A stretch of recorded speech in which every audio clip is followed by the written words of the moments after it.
Assalamualaikum warahmatullahi wabarakatuh. Allah Subhanahu wa taala berfirman, "Wala uqsimu bin nafsil lawwamah."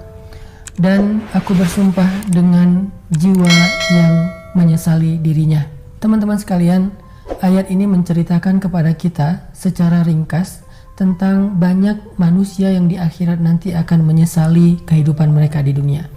Mereka akan berandai-andai sekiranya mereka bisa dikembalikan ke dunia untuk bisa memperbaiki diri. Mereka akan mengatakan, "Ya laitani kuntu turaba." Aduhai seandainya saya dulu hanya menjadi debu. Mereka akan mengatakan, "Aduhai seandainya saya bisa berteman dengan orang baik itu." Mereka akan mengatakan, "Aduhai seandainya dulu saya mau mendengar nasihat dan mengikutinya." Banyak lagi kalimat-kalimat berandai-andai yang diucapkan oleh nafsul lawwamah, orang-orang yang menyesali kehidupannya di dunia ketika dia sudah berada di akhirat. Dan kita semua berharap semoga kita tidak termasuk orang yang nafsun lawwamah, orang yang jiwanya penuh dengan penyesalan. Tapi kita berharap termasuk orang yang jiwanya nafsun mutmainnah, jiwa yang penuh dengan ketenangan. Para ulama mengajarkan kepada kita gimana caranya biar kita gak termasuk orang yang banyak menyesal nanti di akhirat. Gak termasuk orang yang banyak berandai-andai nanti ketika udah di hadapan Allah. Gak termasuk orang yang menangisi kehidupan di dunianya. Gimana caranya? Kata ulama, jalan untuk terhindar dari semua penyesalan itu adalah muhasabah dan mu'aqabah sejak kita di dunia. Apa itu muhasabah dan mu'aqabah? Muhasabah itu menghitung-hitung kesalahan kita, menghitung-hitung kekurangan kita, menghitung-hitung dosa-dosa kita. Mu'aqabah menebus kesalahan, dosa dan kekurangan kita dengan kebaikan-kebaikan di masa yang akan datang. Sehingga ulama mengatakan, la yakunul abdu minal muttaqin hatta yuhasiba nafsahu asyaddu min muhasabati syarikih. Seseorang tidak akan mencapai derajat orang-orang bertakwa sampai dia menghitung-hitung kesalahan dirinya lebih daripada dia menghitung kesalahan orang lain. Bukankah kita sangat peka terhadap kesalahan orang lain? Kita sering membicarakan kekurangan orang lain dengan orang-orang terdekat kita, dengan pasangan kita, dengan keluarga kita, dengan sahabat kita. Di grup kadang kita membicarakan kekurangan saudara kita di grup sebelah. Kita sangat mudah mencari tahu kekurangan orang lain. Tetapi orang yang bertakwa akan lebih mudah mencari tahu dan membicarakan kekurangan dirinya daripada orang lain. Ini namanya muhasabah. Ulama juga memberikan analogi seorang pedagang. Orang yang suka muhasabah diri itu adalah seperti pedagang yang setiap sore ketika dia menutup tokonya, dia akan menghitung rugi dan untung dari perniagaannya hari itu. Apa kerugiannya? Kenapa bisa rugi? Apa yang membuat dia tidak mencapai target hari itu? Bisa harian, bisa mingguan, bisa tahunan di akhir tahun. Semua pedagang, semua pengusaha, semua pekerja akan membuat semacam evaluasi secara rutin, baik itu harian, mingguan, bulanan, dan tahunan, supaya mereka bisa memperbaiki kekurangan-kekurangannya dan mendapatkan keuntungan yang lebih di masa yang akan datang. Seperti itulah harusnya kita memuhasabahi kekurangan kita.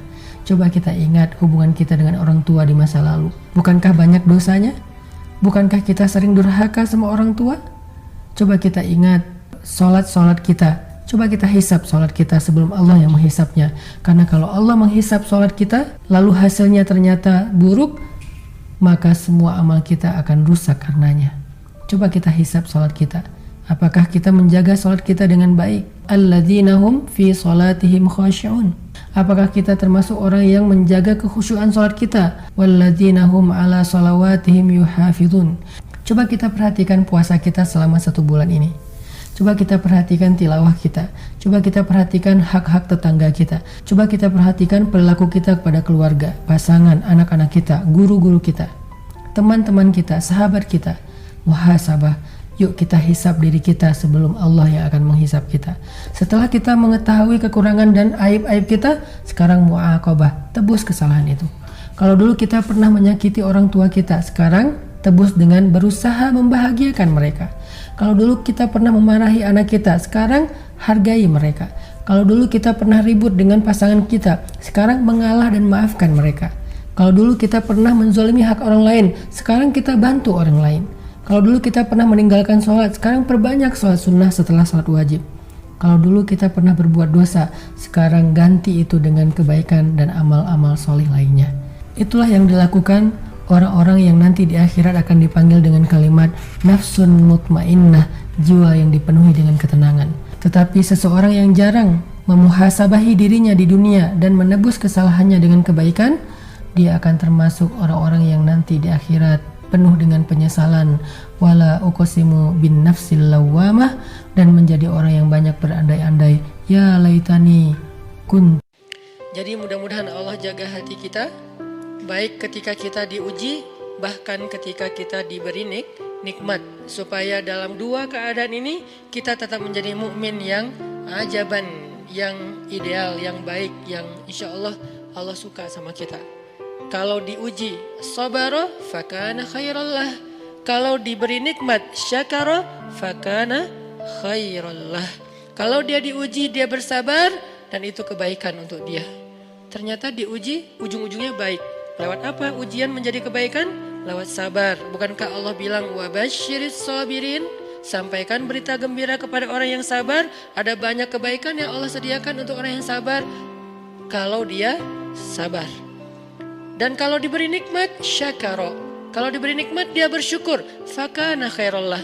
Kenapa nikmat kok menjadi kebaikan? Maksudnya dengan dia bersyukur Allah tambahkan kebaikan itu. La in syakartum la azidannakum. Jadi orang beriman itu kayaknya hidupnya tuh harusnya sih nggak ada bete-nya. Hidupnya tuh nggak ada istilah, aduh hari ini gue kayak rugi banget nih. Nggak ada orang yang beriman rugi. Kan hidup kita tuh di antara dua itu kan. Cuman varian ujian itu aja macam-macam. Varian ujian itu misalnya kalau di surat Al-Baqarah Allah menyebutkan 3 varian ujian kan. Ba'sa, dharra, zulzilu.